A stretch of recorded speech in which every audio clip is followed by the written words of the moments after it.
Back to Sayamma kitchen. అందరూ బాగున్నారా? నేను కూడా బాగున్నాను రా. కూరలు చూపిస్తాను, పచ్చడి చూపిస్తున్నాను, మీకు స్నాక్స్ ఐటమ్ చూపిస్తానన్నాను. ఏమ్మా అలా చూస్తున్నారు, సింపుల్గా చాలా ఆదరిస్తున్నారు, చాలా సంతోషం నాకు.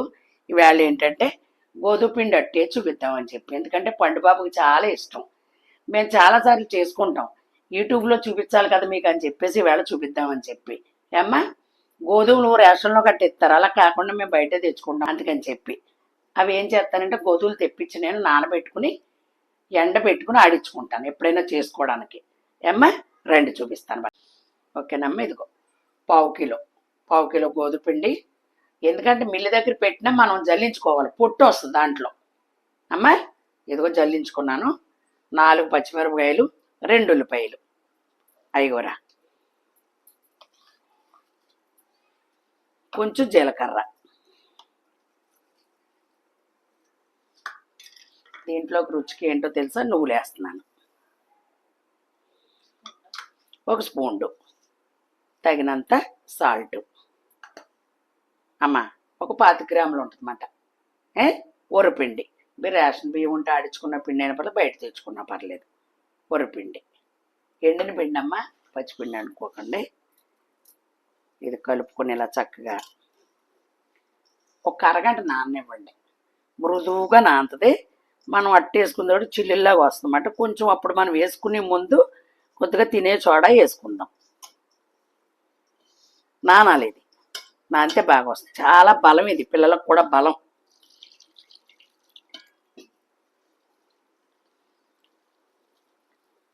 పిల్లలకి స్నాక్స్ కింద పెట్టడానికి కూడా ఉంటుంది, నిల్వ ఉంటుంది. ఇది స్కూల్కి కానీ కాలేజీకి కానమ్మా నిల్వ ఉంటుంది. ఇది మనం 2 రోజులైనా పర్లేదు, ఫ్రిడ్జ్లో పెట్టుకోవచ్చు. ఈవేళ వేసుకోవాలని రూల్ ఏమి లేదు. వాటర్ ఎక్కువ తాగుతురు, గోధుమ పిండి 1/2 లీటర్ పోసిన వాటరు, ఇదిగో 1/2 లీటర్. అది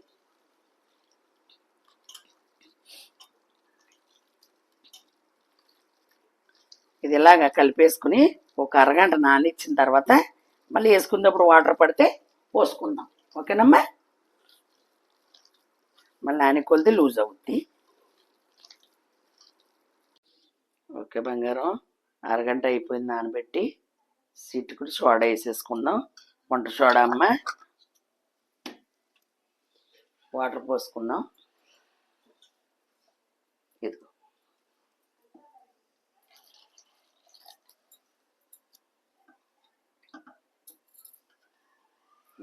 కావలసినంత తర్వాత వేసుకుందాం అన్నాను కదా. చూస్తారా ఎంత బాగా నానిందో.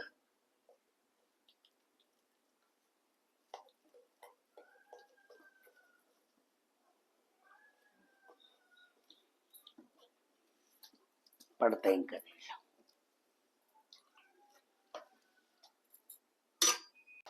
ఈ లూజ్ ఉండాలమ్మ. ఇలాగే కొద్దిగా ఆయిల్ చిలకరించుకుందాం.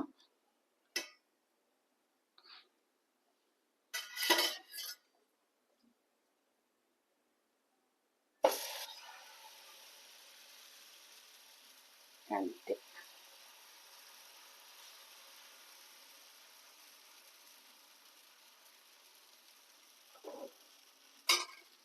సిమ్లోనే కాలనే ఉండమ్మా.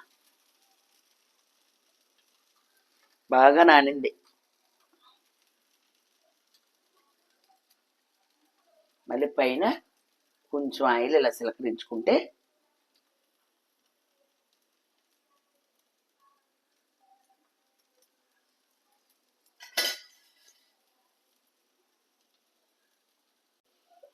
ఓకేనమ్మా. తిరిగేసుకుందాం. చూసారా ఎంత రుచిగా ఉంటాయి తినే కొలిది. చట్నీ, గుళ్ళు చట్నీ ఉంది కదా, సరిపోతుంది. ఎందుకంటే ఉల్లిపాయ పచ్చిమిరకాయలో చట్నీతో పని ఉండదు. చట్నీ కావాలనుకుంటే చట్నీ కూడా వేసుకోవచ్చు. ఓకేనమ్మా, అంతే. అదిగో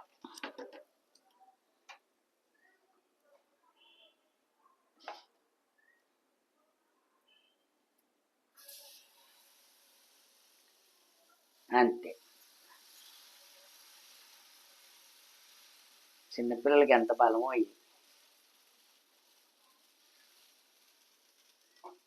సిమ్లో పెట్టుకుంటే మాడకుండా వస్తుందమ్మా. అవి హోల్స్ వస్తాయి. నాని కొలితే అలాగ వస్తుంది. రేపు ఇంకా బాగుంటుంది.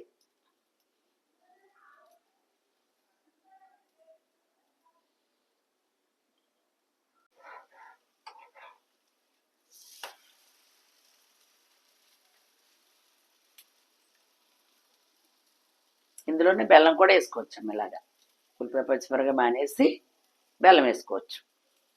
గోధుమ బెల్లం అట్ల కింద ఉంటాయి. వేడివేడిగా తింటే స్పాంజీలా చక్కగా ఉంటాయి, దూదిలాగా.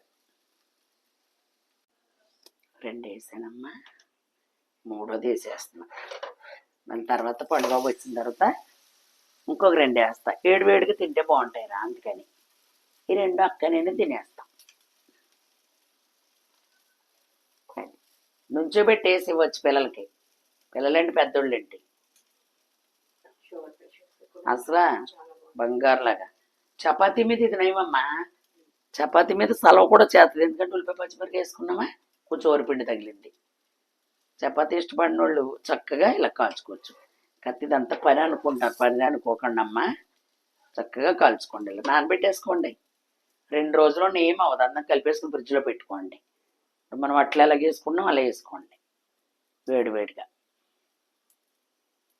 ఓకేనమ్మా, టేబుల్ కాడికి వెళ్ళిపోదాం. ఓకేనమ్మా, ఎందుకంటే టీ పెట్టుకునే టైం అయింది. మేము టీ తాగం, అంకుల్ గారికి కొంచెం టీ సుక్కు పెడతాను, అందుకని చెప్పి ఇప్పుడు బాగుంటుందని చెప్పేసాను. కానీ అది పండుబాబు వచ్చాక వేస్తాను. ఇలా చాలా బాగుంటుంది, ఎందుకో స్మూత్గా ఉంటాయి. ఎందుకో అమ్మా చూసారా, అదిగో. మాగ పచ్చడి కూడా బాగుంటుంది, అల్లం పచ్చడి బాగుంటుంది, చాలా బాగుంటుంది. వేసుకుంటారు చాలామంది. నేను వేసానని మీకు చూపిద్దామని చెప్పి కాబట్టి. ఓకేనమ్మా, మరి నచ్చిందని అనుకుంటున్నాను. లైక్ చేయండి, షేర్ చేయండి, సబ్స్క్రైబ్ చేసుకుమ్మా. ఇలాగే మంచి రెసిపీతో మీ సాయమ్మ మీ ముందుకు వస్తుంది. బంగారం. Bye bye.